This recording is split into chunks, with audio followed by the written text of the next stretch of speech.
le Togo, bonsoir l'Afrique, bonsoir le monde. Je me nomme Kotré Aoura, prof d'SVT dans ce programme Prévision Ensemble. Peu à peu, on s'attend, c'est-à-dire on s'approche des examens. Nous aussi, nous faisons l'effort de notre mieux pour pouvoir ensemble réviser ce que nous pouvons réviser pour que la fin, avec les épreuves, nous arrivions à traiter, chers élèves, c'est ça, je pense. Donc, aujourd'hui, nous allons aussi parler, discuter sur ce qui est fondamental dans la vie d'un être humain, ou ce qui commande notre fonctionnement intérieur. C'est comme votre télé et votre c'est-à-dire commande. Vous pouvez prendre votre commande, vous commandez votre télé. Donc c'est de ça que nous allons discuter aujourd'hui. C'est ça qu'on appelle système nerveux. Le système nerveux, c'est ce qui assure la commande, le fonctionnement de tout être vivant animal. Donc sur ce, lorsque nous allons parler du système nerveux, les fonctions vitales s'assurent grâce aux nerfs, grâce aux nerfs ganglions,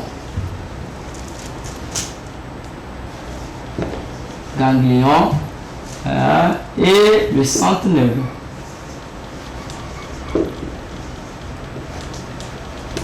C'est les trois éléments qui coordonnent les fonctions vitales.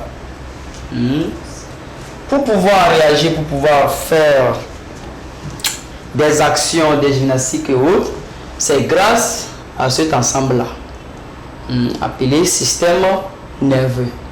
Donc, dans cet ensemble, nous avons deux centres, c'est-à-dire le système est composé du système nerveux central et du système nerveux périphérique. Nous avons le système nerveux central et le système nerveux périphérique. Donc, ces deux sous-ensembles, c'est eux qui constituent le système nerveux. Donc, au niveau du système nerveux central, nous avons l'encéphale. Nous avons l'encéphale et nous avons la moelle épinière.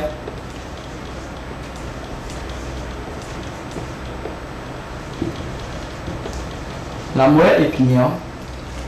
Et dans le système nerveux périphérique, nous avons le ganglion, plus le nerf. Donc, au niveau de l'encéphale, nous pouvons aussi, on le voit sous les sous-titres, composés du cerveau, cervelet, plus pubis rachidien.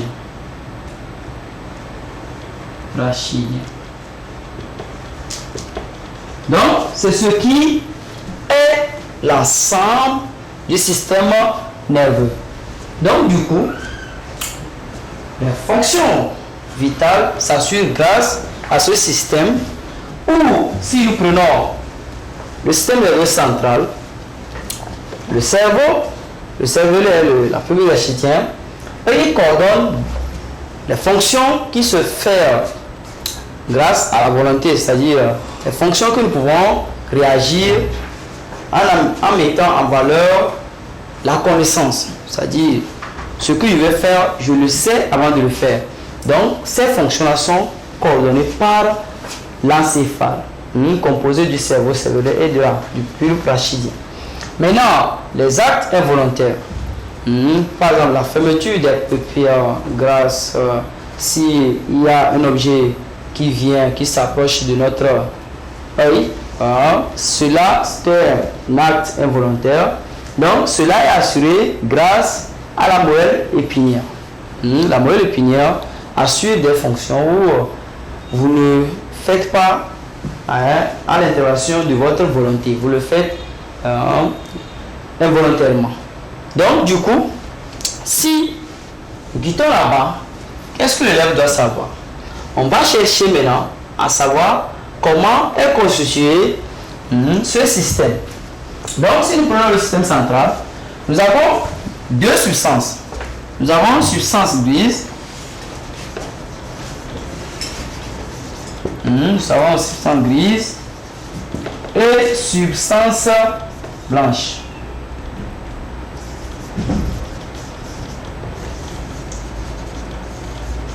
Donc, si nous prenons ces deux types de substances, la substance grise, elle est composée des corps cellulaires. Ici, nous n'allons pas décrire des expériences et autres, nous sommes aux révisions.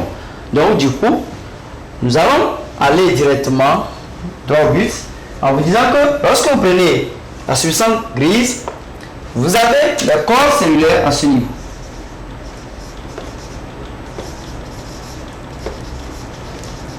Les corps cellulaires avec leur noyau.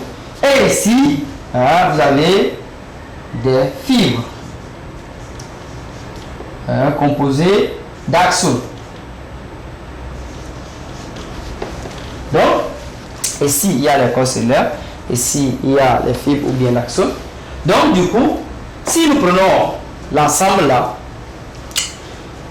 ça va, si nous étudions l'effet de la dégénérescence, vous allez voir que les parties qui sont reliées au corps cellulaire, si nous faisons des sections, la partie où il y a les corps cellulaires ne vont pas se dégénérer, ça va se régénérer, mais les parties qui sont constituées de l'axone ou bien des parties terminales vont se dégénérer. Ça veut dire que ça va pourrir. Si nous voulons exprimer terre à terre, ça veut dire que ce côté-là va se gâter, mais ici il ne va pas se gâter, ça va se régénérer. Si nous allons prendre l'exemple sur l'être humain, si par hasard vous avez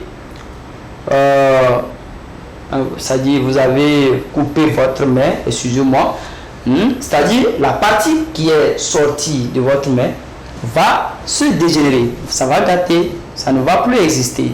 Mais la partie qui est reliée à votre corps, ça va se régénérer. Cela se fait grâce au corps cellulaire. C'est les corps cellulaires qui réactivent et ça se régénère. Vous allez voir que c'est-à-dire la plaie va se cicatriser. Votre main va faire comme ça va pousser, mais ça ne va pas revenir à la normale. Mais cela s'assure grâce au corps cellulaire. C'est la partie qui est reliée au corps cellulaire qui se régénère. Mais la partie non reliée au corps cellulaire va se dégénérer. Donc du coup, maintenant, si vous allez en conclure que quoi? Ça veut dire que quoi? Dans le système, dans le fonctionnement, ça veut dire que les corps cellulaires ne sont pas à part et les axones sont à part. Ça forme un ensemble. Ça forme un ensemble. Et l'ensemble que ça forme, on appelle ça neurone. Neurone. Qui est la cellule géante.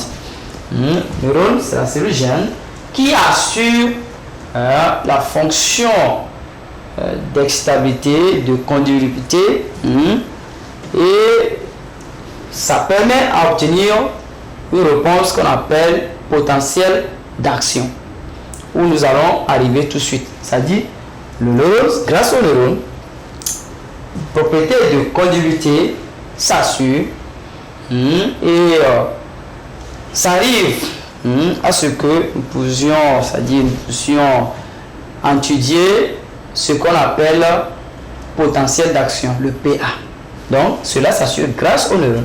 Donc, neurone, c'est une association de quoi? Des corps cellulaires et de la fibre ou bien de l'axone, permettant d'assurer la continuité de votre potentiel d'action. Donc, du coup, si nous avons eu connaissance de notre neurone, nous allons essayer de voir notre fibre, comment notre fibre est constituée. Quelle est sa polarisation? Donc, du coup, vous allez voir que lorsque nous prenons notre fibre,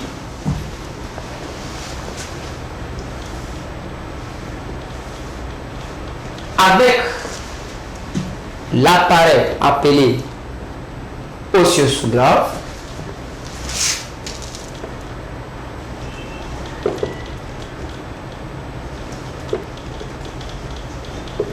si notre fibre est au repos et nous prenons l'appareil appelé osseous-grave et nous faisons le montage suivant, vous avez votre fibre, maintenant vous avez votre appareil,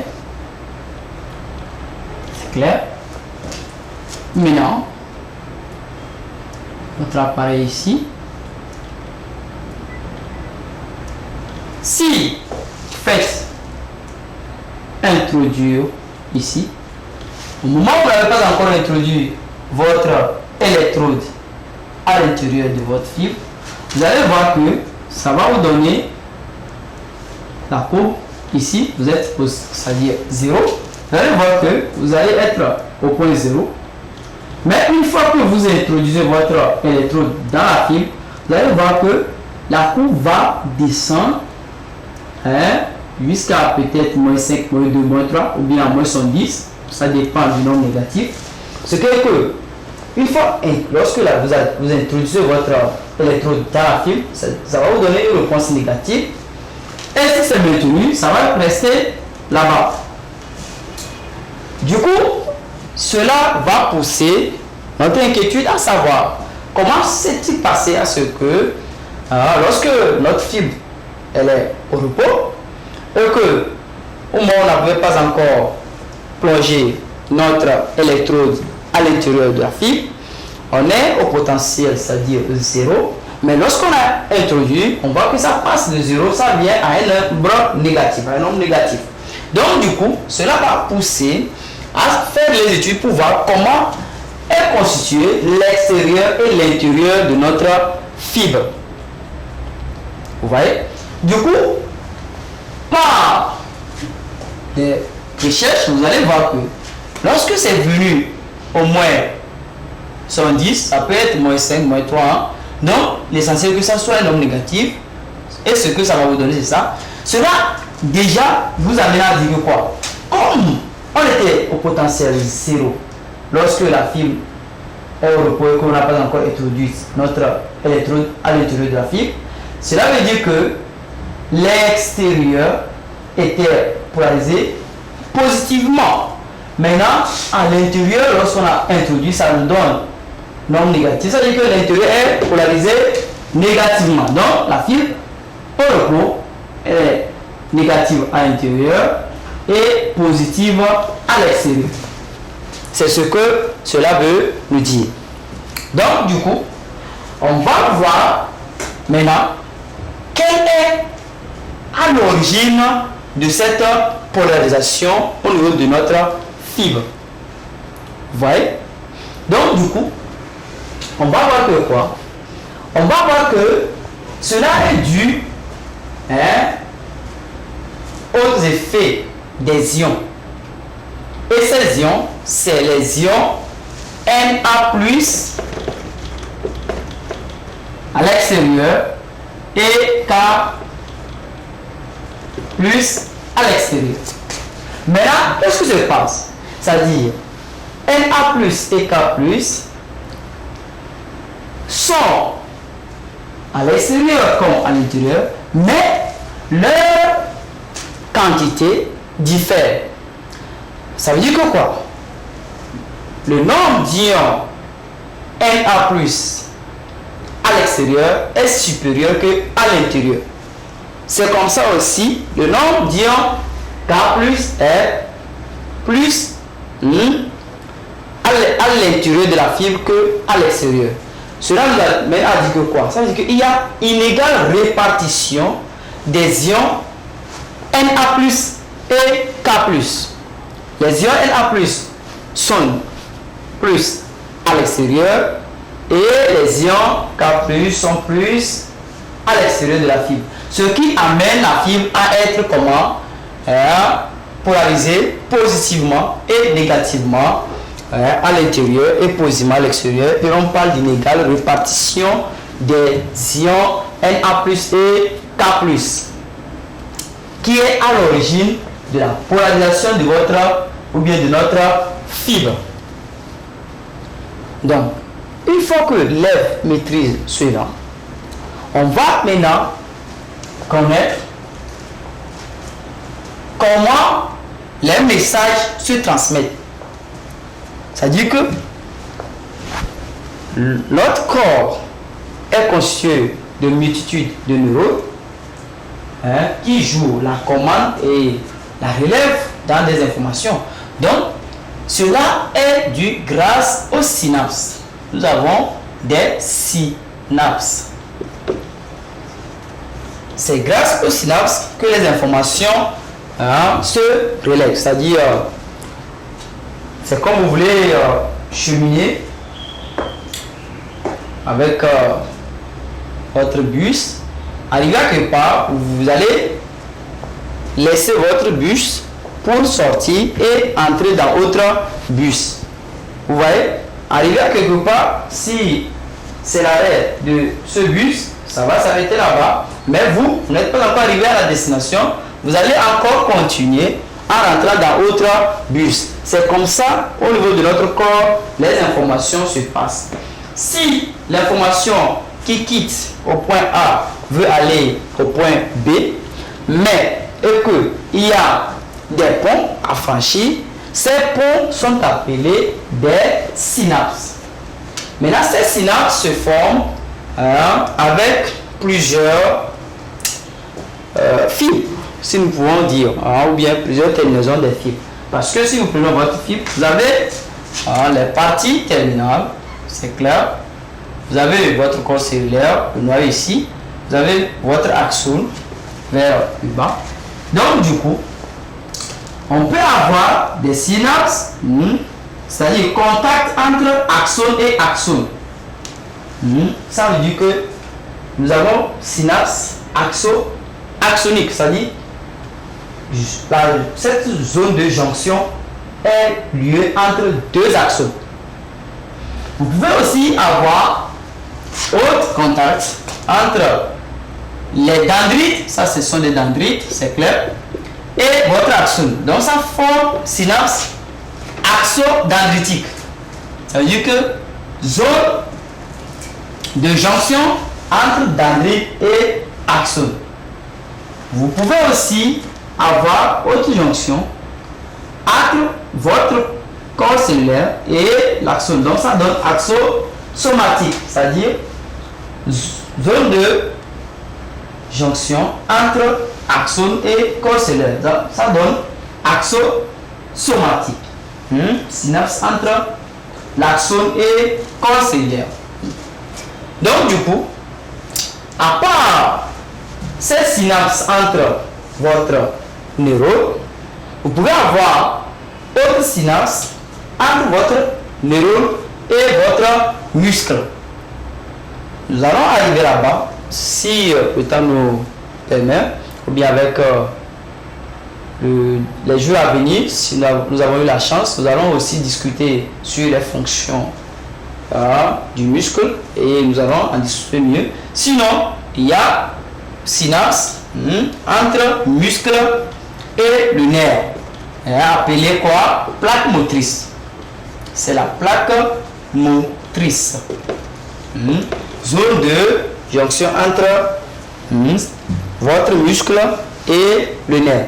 Parce que lorsque l'information quitte au niveau du nerf, c'est le nerf qui est après.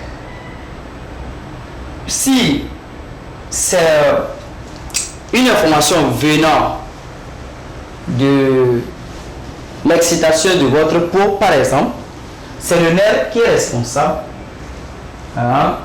de conduire l'information jusqu'à la destination. Maintenant, si par exemple l'information qui quitte au niveau de la peau va au niveau du nerf, veut atteindre le muscle, vous voyez, or entre le muscle et le nerf, c'est deux entités qui sont différentes, vous voyez. Donc du coup, il y aura passage de message à travers la plaque motrice, c'est-à-dire à travers la jonction, le lien qui les lie, qu'on appelle plaque motrice. Donc du coup, si on a eu à connaître ces synapses, donc nous pouvons aller maintenant à connaître comment, si on excite notre nerf, qu'est-ce qui se passe? Qu'est-ce qui se passe? Ou bien comment les fonctions vitales s'assurent dans l'organisme suite aux naissances des actes réflexes. Avant de faire ce mouvement, cela n'est pas dû au hasard. Vous allez voir que un mort ne peut pas faire ce mouvement.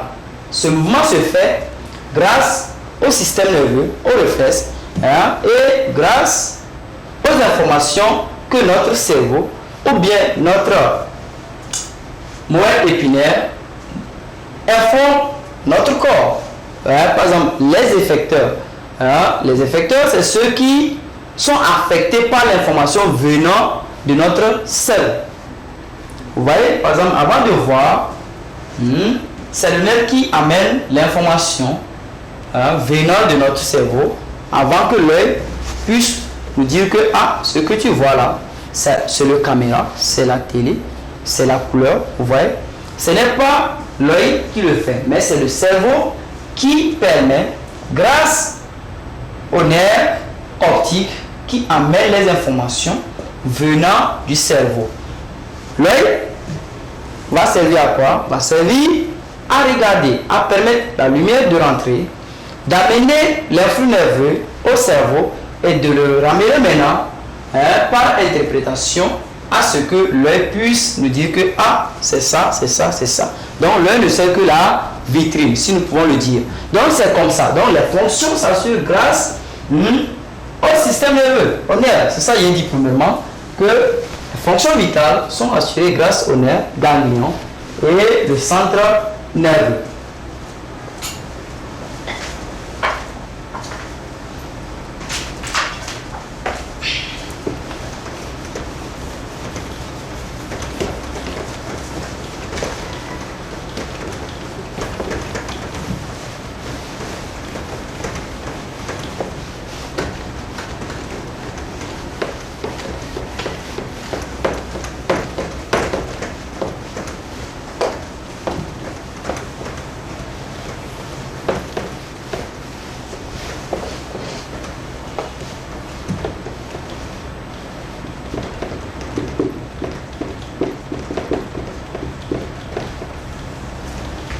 Donc, si nous prenons l'étude là et que nous maîtrisons qu'il y a les synapses, il y a notre neurone, nous allons maintenant étudier les actions sur ce nerf pour voir comment le nerf se comporte. Du coup, si nous prenons notre oscillographe toujours, c'est clair, et que nous avons notre fibre, nous avons nos électrodes, nous plongeons notre électrode ici, nous allons, grâce à l'électricité, exciter notre nerf à ce niveau, ou bien ça peut être nerf ou bien fibre. Donc, supposons que c'est la fibre, vous allez voir que quoi? C'est la... Bon, on peut prendre le nerf, mais on préfère la fibre parce que, je vais vous expliquer pourquoi on préfère la fibre devant. Parce que le nerf, c'est une association de fibres, mais la fibre, elle est unique. Vous voyez? Donc, du coup, ici, si on excite, vous allez voir que Au niveau de l'oscillographe, on ne va plus avoir cette information qu'on avait ici, où on vient d'étudier tout de suite, c'est-à-dire moins 70, c'est clair, où j'ai dit ici on était au potentiel 0 parce que la fibre elle est chargée positivement à l'extérieur, et lorsqu'on a plongé, c'est venu à moins 70 ou bien à un nombre négatif, hein, ça peut être 5, moins 5, moins 2, moins 3, ou bien moins 10. Ça veut dire que quoi? La fibre est chargée négativement à l'intérieur. Maintenant, lorsqu'on porte l'excitation, on n'aura plus ça là. Ça, c'est le potentiel de repos. C'est au moment où votre fibre n'a pas été excitée. Maintenant, lorsqu'on va exciter, on a autre réponse de votre fibre. Vous voyez? Donc, je vais représenter ça ici, vous allez voir. On a quelque chose comme ça. Ou ici, on peut segmenter en disant le A ici, le B, le C, le D et le E, par exemple. C'est une segmentation. On peut avoir même chose, hein, mais ça peut être comme ça. Ouais. Et nous avons notre A toujours, B, C, notre D, notre D ici par exemple, ici le E, c'est bon, et ici notre F par exemple. C'est clair? Ce sont des potentiels d'action. Potentiel d'action, ça veut dire que quoi?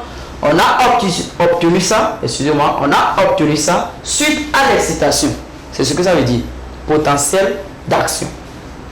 Donc, ça veut dire que quoi? Lorsqu'on a excité notre fibre, il y a eu échange de polarisation.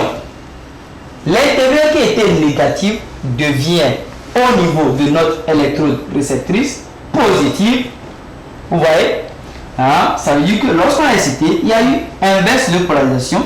Là où c'était moins ici, c'est devenu plus, et le plus qui était ici est devenu négatif. Et maintenant, ça se propage le long de votre fibre.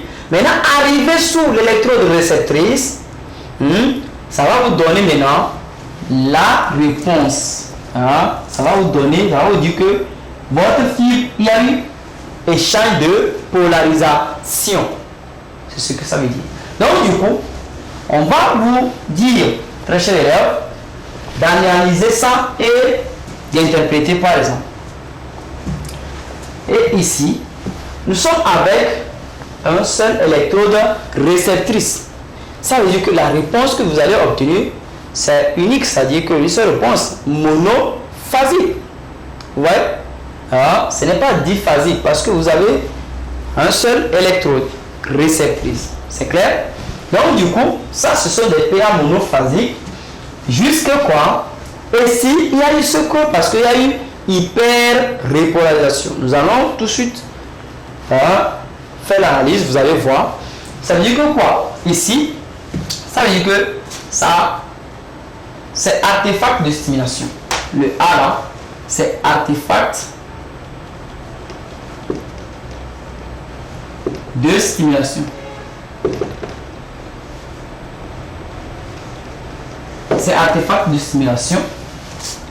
Artefact de stimulation veut me dire que quoi? Ça veut dire que le courant passe. C'est l'interprétation. Comprenez? Ça veut dire que il y a signe. C'est comme lorsque vous allumez votre télé. Ça ne vient pas en même temps avec les images. Non. Vous voyez le passage du courant d'abord avant que les images n'arrivent. C'est comme ça au niveau de l'oscillographe, ça va se passer. Si l'intensité, le seuil est atteint, vous allez voir que quoi? Ça vous signale que le courant passe et il y aura un signe qui va vous dire que maintenant le courant passe. Donc on appelle ça artefact de stimulation. Maintenant, de AB, c'est le temps de latence. Temps de latence. Temps de latence. Temps de latence veut dire que quoi? Lorsque vous avez excité votre fibre, vous avez excité ça à un niveau donné. Donc, l'information qui vient de naître doit se propager jusqu'à arriver à votre électrode réceptrice. Donc, le temps mis par votre information ou bien acte reflex pour arriver sous votre électrode réceptrice, c'est ce temps qui est appelé temps de latence. Si vous n'avez pas, cher élève, retenu par exemple temps de latence, vous allez dire, ça dit que c'est de votre excitation jusqu'à votre électrode réceptrice, c'est la propagation de votre influx nerveux. C'est la propagation de votre influx nerveux de votre point excité jusqu'au point de réception de votre électrode qu'on appelle électrode réceptrice. Vous pouvez comprendre ça comme ça, tout simplement. Donc, cela, ici, on a interprété, analyse, c'est ça, analyse. Maintenant, interprétation, ça veut dire que lorsqu'on dit artefact de stimulation, c'est quoi? Artefact de stimulation montre le passage du courant, c'est tout. Donc, si on vous dit d'analyser et interpréter, vous analysez, vous dites que A, c'est artefact de stimulation. Ou bien C, qui montre que le courant passe. Donc, l'interprétation, c'est vous dire que le courant passe. C'est tout. Artefact de stimulation ou bien signalisation, cette signalisation, c'est pour nous montrer que le courant passe. C'est tout. Donc, c'est ça l'interprétation. Maintenant, ici, AB, temps de latence. Temps de latence, il veut le dire, c'est le temps mis par votre influx du point excité jusqu'au récepteur de votre électrode réceptrice. Le temps mis par votre message. Vous voyez? Donc, après maintenant, votre BC, c'est ça maintenant, inverse de polarisation. Donc, ici, en termes d'SVT, on parle de la dépolarisation. Ça là, ça montre la variation là, c'est une dépolarisation. Dépolarisation. C'est une dépolarisation. C'est une dépolarisation qui s'est lieu sous votre électrode réceptrice. Donc, pour interpréter ça, c'est là maintenant intervient nos ions Na+ dans l'affaire. Ça veut dire que notre dépolarisation est due à l'entrée des ions Na+ à l'intérieur de votre fibre. C'est-à-dire entrée des ions Na+. C'est ça qui cause la dépolarisation. C'est ça l'interprétation. C'est pas difficile, chers élèves. C'est ça. C'est clair? Donc, maintenant, de C à D, C, D, ouais, CD, CD, après la dépolarisation, il faut la repolarisation. Donc, CD, c'est une repolarisation. C'est une repolarisation. Et la repolarisation est due à la sortie maintenant des ions K+. Sortie des ions K+. C'est ça qui permet maintenant à votre fibre de se retrouver, de revenir comme elle était avant. Vous voyez? De revenir comme elle était avant, dans sa polarisation où nous avons intérieur chargé négativement et extérieur chargé positivement. Donc, c'est grâce maintenant à la sortie des ions K+. Maintenant, ici, c'est retour à la normale. C'est ici qui était potentiel 0. Donc, la fibre, elle est revenue comme elle était avant, au repos, après le passage de votre message. Donc, cela se fait grâce au fonctionnement des pompes Na+ et K+. C'est tout. Retour à la normale. C'est-à-dire DE. C'est retour à la normale grâce au fonctionnement de la pompe Na+ et K+. C'est tout. Maintenant, c'est la même chose ici. Jusque ici, il y a eu creux là. Par exemple, DE, c'est hyper repolarisation. Ça veut dire qu'il y a eu trop de sorties des ions K+. C'est tout. repolarisation. Il y a eu trop de sorties des ions K+. C'est ça l'interprétation. Donc si on vous dit d'analyser et interpréter, c'est ce qu'on vous demande. C'est tout. Maintenant, ça peut arriver qu'on veut avoir l'étude sur 2 électrodes. Là, on va introduire 2 électrodes réceptrices à l'intérieur de votre fibre. À ce niveau, on va obtenir une réponse appelée réponse diphasique. PA diphasique, potentiel d'action diphasique, ça veut dire qu'il y a 2 réponses. Parce qu'il y a 2 électrodes réceptrices. À ce niveau, vous allez avoir votre premier PA suivi du deuxième PA. Suivi du deuxième PA. Ça dépend. Vous pouvez avoir un PA comme ça. Ça dépend. Vous pouvez avoir aussi un PA comme ça. Ça dépend. Il y a des PA symétriques, des PA asymétriques. Symétrique veut dire ce que vous avez ici, vous avez même chose ici. Ici, même chose ici. Là, c'est symétrique. Si ce n'est pas asymétrique, ça veut dire qu'il y a une différence. C'est tout. La notion de symétrique, asymétrique, ça veut dire que si votre premier PA égale aux mêmes choses que du deuxième PA, vous êtes dans un cas de symétrie. C'est symétrique. Ouais. Mais si ce n'est pas le cas, c'est asymétrique.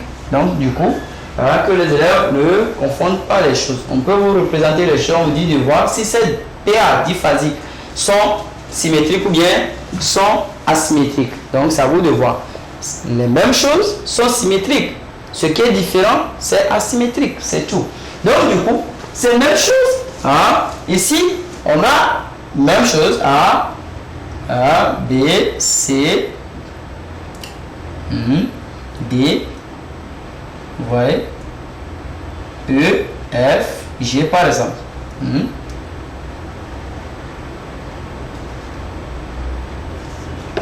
C'est-à-dire, si on vous demande, c'est la même chose d'analyse et d'interprétation. Jusque ici, qu'est-ce qui se passe?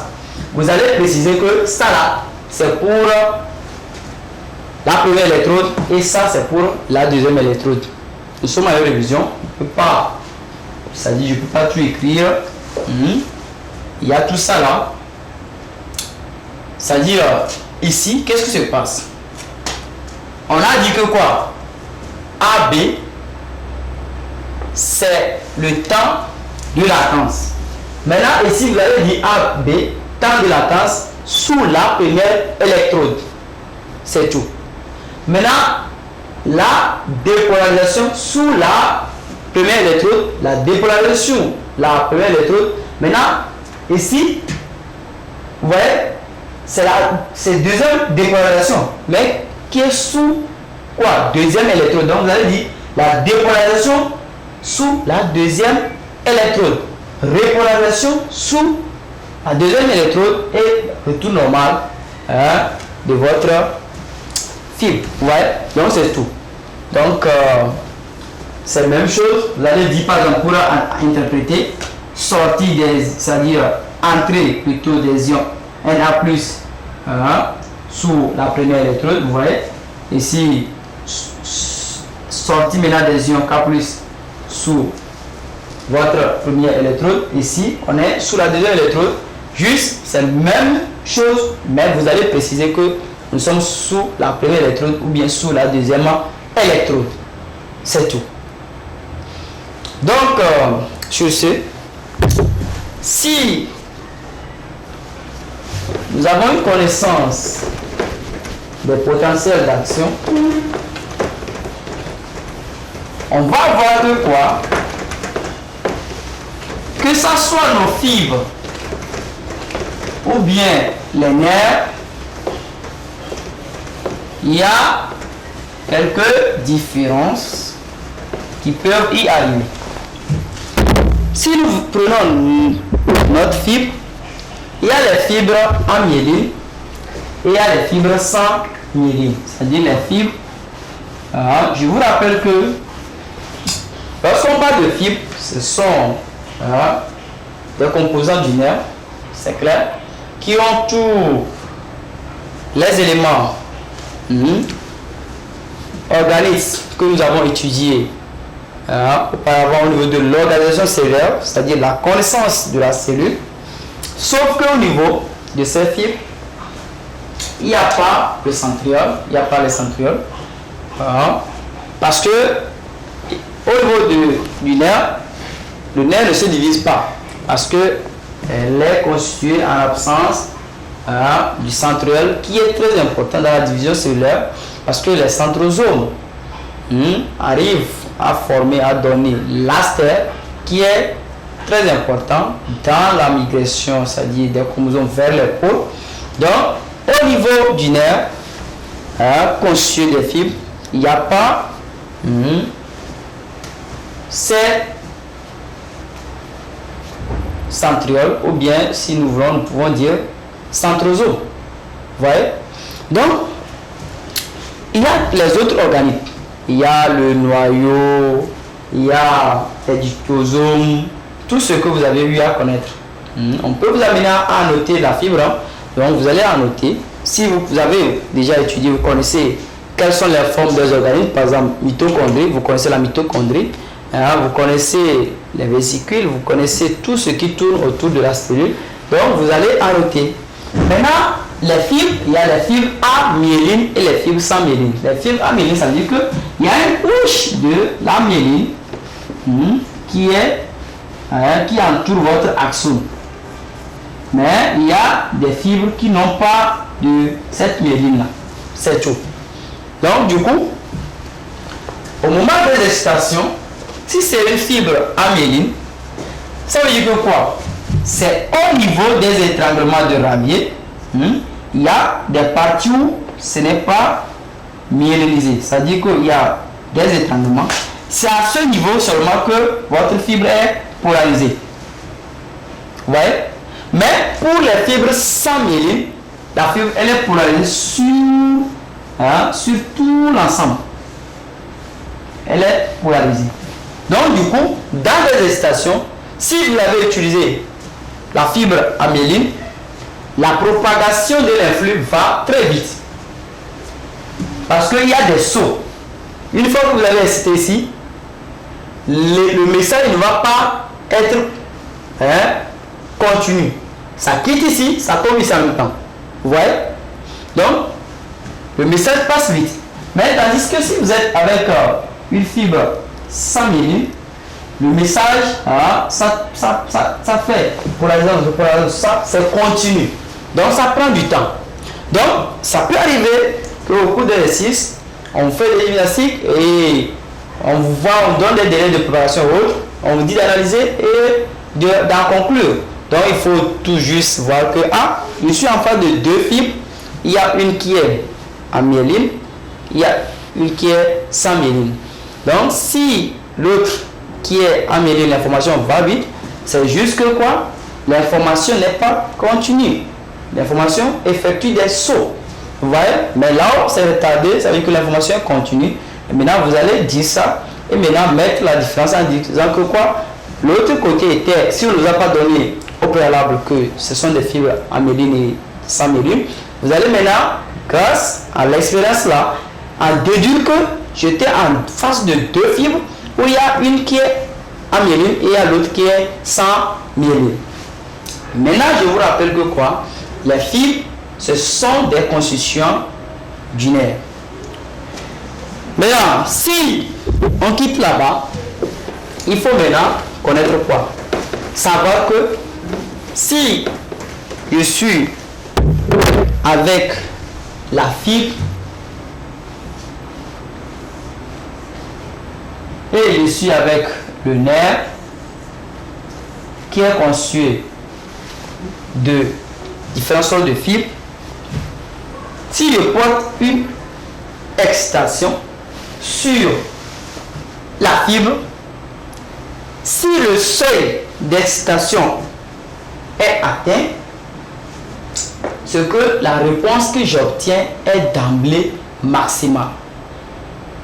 Ça veut dire que si le courant qui va exciter le nerf est atteint, la réponse que j'obtiens, c'est en même temps efficace. Ça veut dire que la réponse est d'emblée maximale.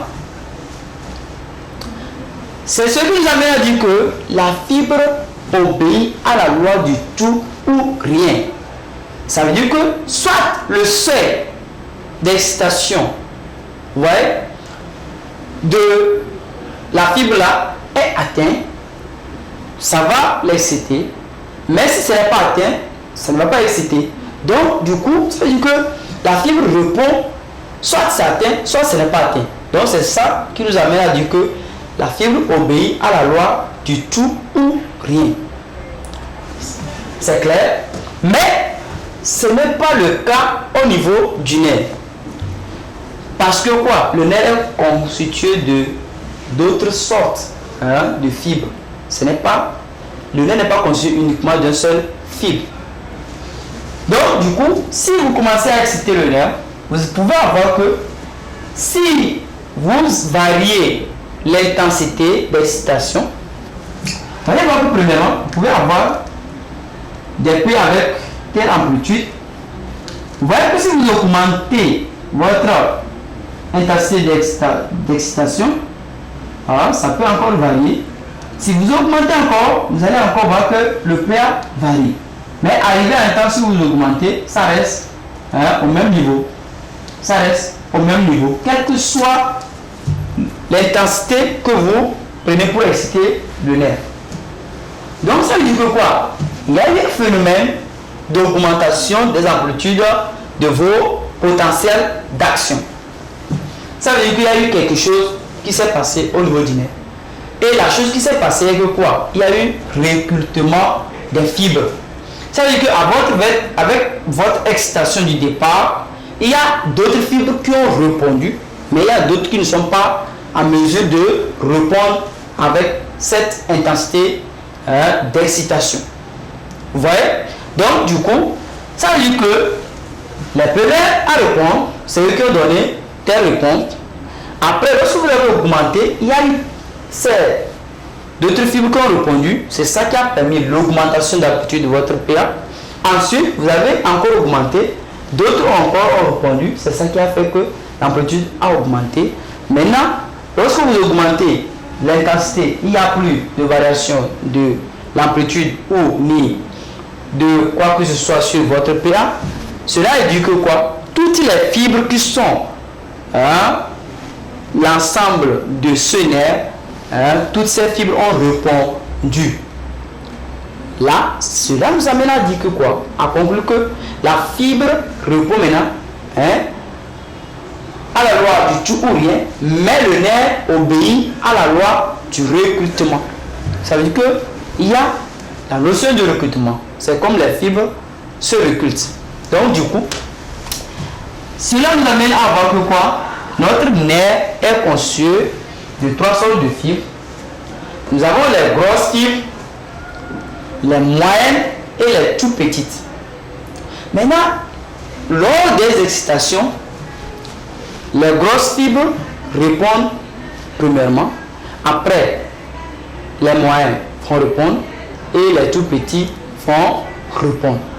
C'est ce qui fait qu'on a la notion de recrutement au niveau du nerf.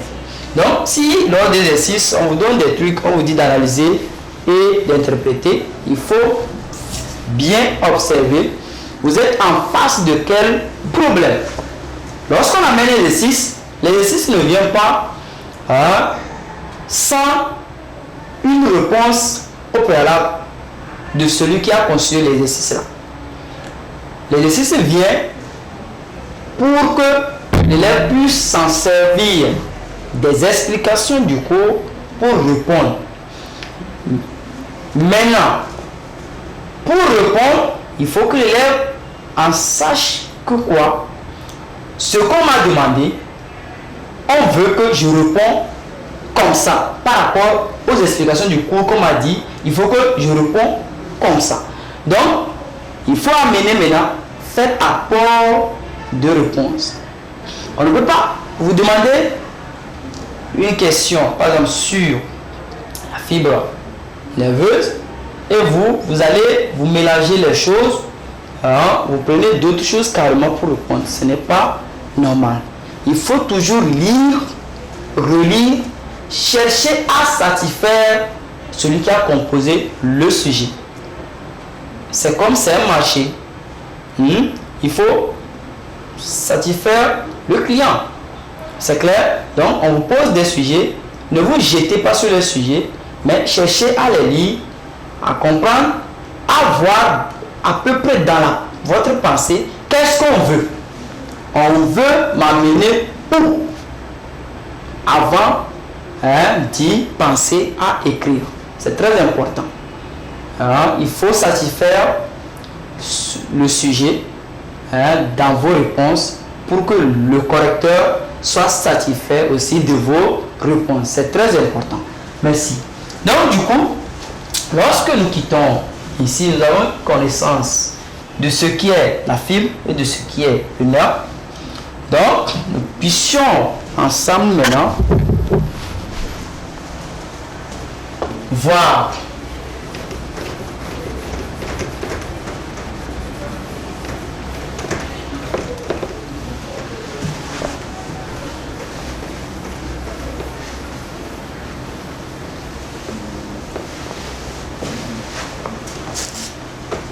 maintenant, on a étudié, on a su que les nerfs comme le système nerveux, ça conduit les influx et autres là. On va voir si est-ce que notre système nerveux n'est pas affecté par certains de nos actes ou bien de nos comportements. Vous comprenez? Ça peut arriver que vous consommez des substances nuisibles à votre système nerveux. Si vous consommez ces choses, ça va commencer à affecter votre système nerveux et votre système nerveux ne va plus répondre comme il faut. Par exemple, ceux qui consomment la drogue ou bien ceux qui prennent abus de l'alcool, vous allez voir que votre système nerveux va commencer à diminuer dans ses fonctions. Parce que le neurone, votre système nerveux, est très sensible à la drogue, à l'alcool et d'autres excitants. Donc, pour protéger votre système nerveux, vous ne devez pas consommer ce qui touche votre cerveau, ce qui touche votre système nerveux. Car j'ai dit tout de suite que quoi? Système nerveux, c'est ça qui coordonne nos fonctions vitales. Donc, si le système nerveux est détruit, vous voyez, vous allez perdre connaissance de tout. Vos actes même ne sont pas contrôlés. Vous êtes foutu. Vous rentrez dans la folie. C'est ça, des fois, nous conseillons les élèves, nous le disons. Ceux qui font, les compagnies et qu'ils prennent des excitants, des drogues et autres, ne soyez pas surpris qu'à certains temps, on vous dit que vous êtes fou. Vous allez être ignorant de ça, mais c'est vrai. Parce que vous n'allez pas à rendre compte. Parce que lorsque vous êtes rentré dans votre animosité, excusez-moi le terme, ou bien vous êtes rentré dans des comportements involontaires parce que vous ne contrôlez plus votre système dans son ensemble, dans son fonctionnement n'est pas contrôlé, peut-être c'est juste la moelle épinière qui répond, vous allez voir que vous allez faire des actes qu'on va vous attribuer de fou. Il y a des cas, c'est-à-dire des cas liés à la folie, qui est lié à d'autres choses. Ça peut être, excusez-moi le terme sur le chaîne, ça peut être un cas lié à la spiritualité ou bien lié à autre pratique.